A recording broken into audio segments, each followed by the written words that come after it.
চাষি ভাই আপনাদের পেঁয়াজের চারার আগা ঠিক এভাবে শুকিয়ে মারা যাচ্ছে, তাহলে এই ভিডিওটি আপনার জন্য।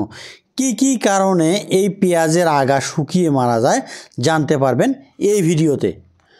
তো বন্ধুরা, ভিডিওটি শুরু করার আগে যারা এখন পর্যন্ত আমার চ্যানেলটিকে সাবস্ক্রাইব করে নাই, চাষাবাদের উন্নত প্রযুক্তিকে ব্যবহার করে কিভাবে আপনি আপনার আয় বাড়াবেন এবং কৃষির তথ্যমূলক ভিডিও পেতে ভিডিওটিকে লাইক করে চ্যানেলটিকে সাবস্ক্রাইব করুন।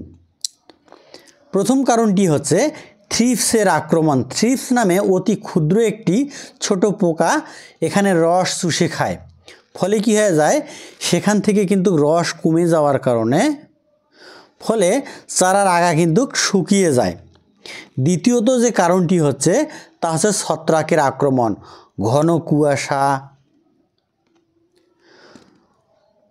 ঘন কুয়াশা এবং ঠান্ডার কারণে এই ছত্রাকের উপদ্রব বেড়ে যায়।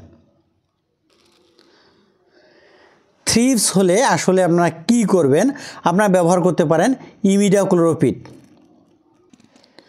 সেটা হতে পারে জাদিদ,